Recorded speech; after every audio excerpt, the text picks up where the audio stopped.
আসসালামু আলাইকুম everyone, welcome back to my channel Kajal recipes. আজকে আমি আপনাদেরকে পারফেক্ট ক্রিসপি ফ্রাইড চিকেন করে দেখাবো। ঘরে কিভাবে খুব সহজে রেস্টুরেন্টের সাথে আপনারা ক্রিসপি ফ্রাইড চিকেন তৈরি করতে পারেন, আজকে আপনাদের সাথে সেই রেসিপিটি শেয়ার করব। আশা করছি আপনাদের ভালো লাগবে। এখন চিকেনগুলো ম্যারিনেট করে নিব। এখানে আমি 7 পিস চিকেন নিয়েছি আর চিকেনগুলো স্কিন সহ নিয়েছি। ক্রিসপি ফ্রাইড চিকেনের জন্য স্কিন সহ চিকেন নেওয়ার চেষ্টা করবেন। আর এখানে আমি লেগ পিস, থাই পিস আর উইংস নিয়েছি। স্কিন সহ নিলে ফ্রাইড চিকেনগুলো ক্রিসপি হবে। এখন 1.5 টেবিল চামচ পরিমাণ আদা রসুন বাটা দিয়ে দিচ্ছি। 1 চা চামচ পরিমাণ লাল মরিচের গুঁড়ো দিয়ে দিচ্ছি। গোলমরিচের গুঁড়ো দিয়ে দিচ্ছি আধা চা চামচ পরিমাণ। ধনিয়া গুঁড়া দিয়ে দিচ্ছি আধা চা চামচ পরিমাণ। আর জিরা গুঁড়ো দিচ্ছি আধা চা চামচ পরিমাণ। মিক্স হার্ব দিয়ে দিচ্ছি 1 টেবিল চামচ পরিমাণ। এখন সয়া সস দিচ্ছি 1.5 টেবিল চামচ পরিমাণ।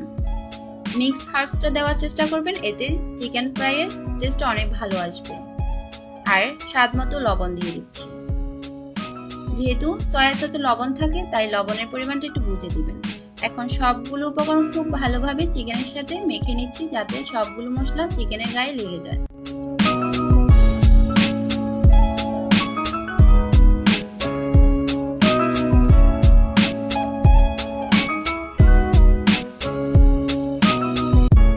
এখন 4 ঘন্টার জন্য আমি প্লাস্টিক রেপার দিয়ে ঢেকে রেখে দিব রেস্টে। আপনাদের হাতে যদি সময় না থাকে সেক্ষেত্রে কমপক্ষে 1 ঘন্টার জন্য হলেও ম্যারিনেট করার জন্য রেস্টে রেখে দিতে হবে। এখন আমি বাটার মিল্ক তৈরি করে নিব। এর জন্য নিয়েছি 1 কাপ পরিমাণ লিকুইড দুধ আর দুধটি কাঁচা অবস্থায় রয়েছে।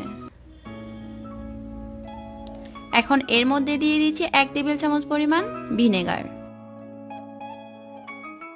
এখন একটি চামচের সাহায্যে খুব ভালোভাবে মিশিয়ে নিচ্ছি দুধের সাথে ভিনেগারটি। ঢেকে রেখে দিব 20 মিনিটের জন্য। এখানে একটি বাটিতে আমি একটি ডিম নিয়ে নিচ্ছি আর ডিমটি একটি কাঁটা চামচের সাহায্যে ভালোভাবে ফেটিয়ে নিব।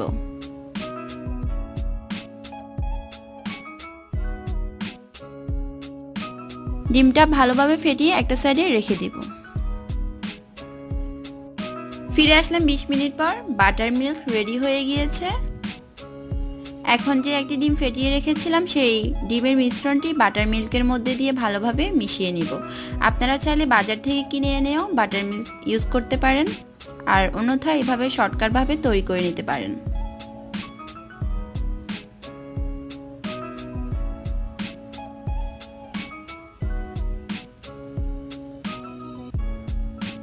ভালোভাবে মিশানো হয়ে গিয়েছে।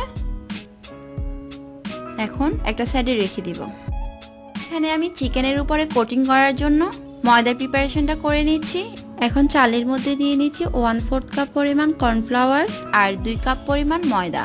অবশ্যই ময়দা নিতে হবে, আটা নিলে কিন্তু হবে না। এখন খুব ভালোভাবে চালনির সাহায্যে চেলে নিতে হবে, আর অবশ্যই চেলে নেওয়ার চেষ্টা করবেন, এতে করে কোটিংটি খুব ভালো হবে। এই কাজটি যখন আপনি চিকেনগুলো কোটিং করবেন ঠিক তার আগেই করবেন, আগে থেকে ছেলে রাখতে যাবেন না, এতে করে কোটিংটি ভালো হবে না।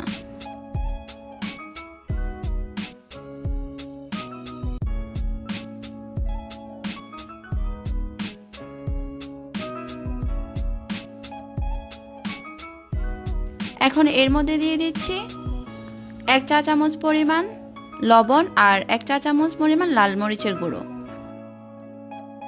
আধা চা চামচ পরিমাণ গোলমরিচের গুঁড়ো। এখন সবগুলো ভালোভাবে মিশিয়ে নিচ্ছি। ভালোভাবে মিশিয়ে নেওয়ার চেষ্টা করবেন যাতে দলা পেকে না থাকে।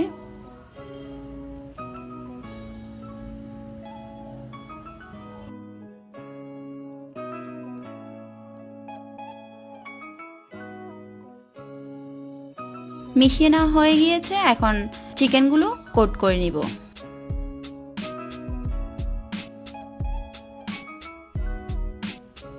এখানে আমার চিকেনটা ম্যারিনেট করা হয়ে গিয়েছে। আমি প্রায় 4 ঘন্টার মতো রেস্টে রেখে দিয়েছিলাম। এখন হাত দিয়ে আবারও ভালোভাবে মিশিয়ে নিচ্ছি যাতে উপর দিয়ে যে ড্রাই হয়ে গিয়েছিল সেই ড্রাইনেসটি চলে যায়। এখন এখান থেকে একটা চিকেন নিয়ে নিব আর যে ময়দার মিশ্রণটি ছিল সেখানে দিয়ে দিব। ময়দার মিশ্রণের মধ্যে দিয়ে আমি উপর দিয়ে ময়দা ছিটিয়ে দিচ্ছি আর চিকেনটাকে ময়দার উপরে কোট করে নিচ্ছি। আমি কাজটা কিভাবে করছি আপনারা একটু খেয়াল করলে বুঝতে পারবেন। আমি ময়দার মধ্যে দিয়ে হাত দিয়ে চেপে চেপে কোট করে নিচ্ছি। আমি সরাসরি চিকেনের উপরে চাপ দিয়ে কোট করছি না, আমি উপর দিয়ে ময়দা ছিটিয়ে নিচ্ছি আর তার উপরে প্রেসার ক্রিয়েট করছি। সরাসরি চিকেনের উপরে প্রেসার ক্রিয়েট করা যাবে না, ময়দার উপরেই প্রেসার ক্রিয়েট করে হাত দিয়ে চেপে চেপে এই কাজটি করতে হবে। আর এই ময়দার কোটিংয়ের কারণে চিকেনটি অনেক ক্রিস্পি হবে। এখন এক্সট্রা যে ময়দাটা ছিল সেটি ঝরিয়ে নিচ্ছি।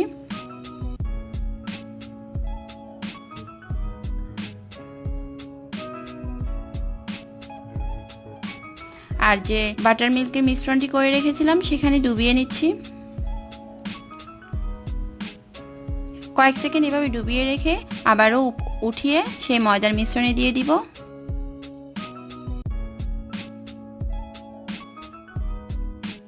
আপনারা নিশ্চয়ই খেয়াল করেছেন যে আমি এক্সট্রা যে পানি সেটি কিন্তু ঝরিয়ে নিইনি। আমি বাটার মিল্ক থেকে সরাসরি ময়দার মধ্যে দিয়ে আবারও ময়দা দিয়ে হাত দিয়ে চেপে চেপে কোট করে নিচ্ছি। আর এই কাজটি অবশ্যই একটু সময় নিয়ে করতে হবে।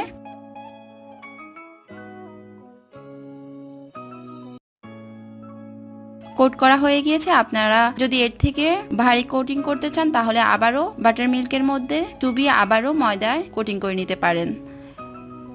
তো আমি এক্সট্রা ময়দাটা ঝরিয়ে এখন রেখে দিচ্ছি। আমি আরও একটা পিস আপনাদের সুবিধার্থে দেখিয়ে দিচ্ছি। প্রথমে ময়দার মধ্যে দিয়ে দিচ্ছি আর উপর থেকে ময়দা ছিটিয়ে দিয়ে ময়দা সহ চেপে চেপে কোট করে নিচ্ছি। চারপাশ থেকে ময়দা নিয়ে তার উপরে প্রেস করে কিন্তু এই কাজটি করতে হবে। সরাসরি চিকেনের উপরে প্রেস করে কোটিং করা যাবে না, তাহলে কোটিংটি ভালো হবে না।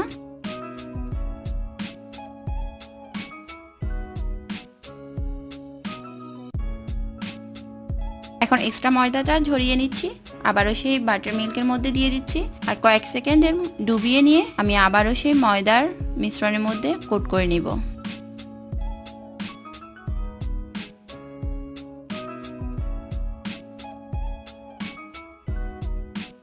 আবারও সেই একই কাজ করছি। ময়দার উপরে প্রেস করে করে আমি কোটিংটা করে নিচ্ছি।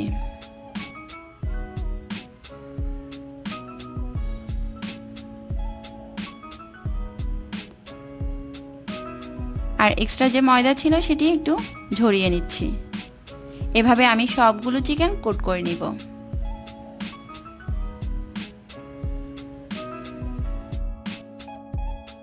সবগুলো চিকেন কোট করা হয়ে গিয়েছে। এখন আমি চিকেনগুলোকে ভেজে নিব।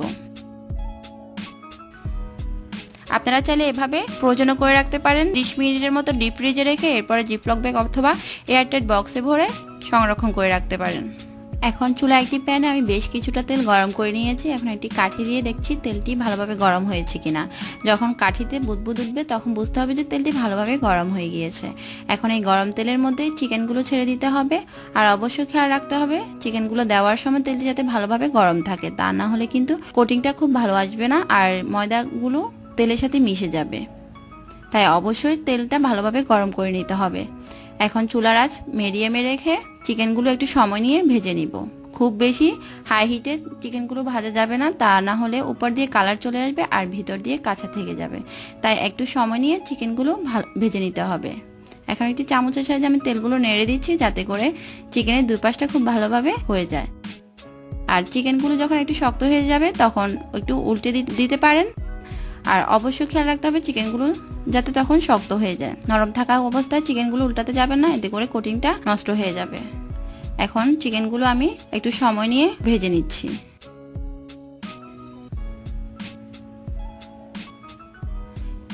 চিকেনটা ভাজা হয়েছে কিনা সেটি বোঝার জন্য আরেকটি টিপস রয়েছে। যখন বুদবুদটা কমে যাবে আর তেলটি অনেক স্বচ্ছ হয়ে যাবে তখন বুঝতে হবে যে চিকেনটা ভালোভাবে হয়ে গিয়েছে।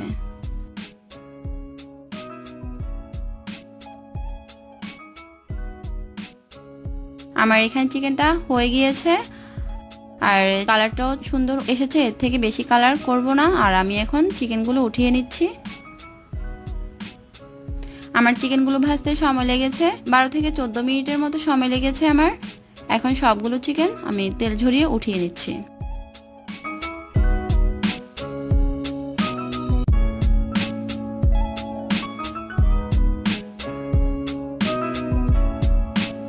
এখন চিকেনগুলো টিস্যু পেপারের উপর নিয়ে নিচ্ছি, এতে করে এক্সট্রা তেলটা অ্যাবজর্ব হয়ে যাবে। দেখে নিশ্চয়ই বুঝতে পারছেন ফ্রাইড চিকেনগুলো কতটা ক্রিস্পি হয়েছে, আর খেতেও মাশাআল্লাহ অসম্ভব মজার হয়েছে। আপনারা বাসায় অবশ্যই ট্রাই করবেন, আর বাচ্চাদের টিফিন অথবা বাসায় গেস্ট আসলে বানিয়ে নিতে পারেন। আশা করছি সবাই অনেক পছন্দ করবে। আমার রেসিপিগুলো যদি আপনাদের একটু হলেও ভালো লেগে থাকে তাহলে প্লিজ আমার রেসিপিগুলো আপনাদের ফ্রেন্ডস এবং ফ্যামিলির সাথে শেয়ার করবেন, আর আমার চ্যানেলটি সাবস্ক্রাইব করে নেবেন। সবাই ভালো থাকবেন। আজ এই পর্যন্ত, আল্লাহ হাফিজ।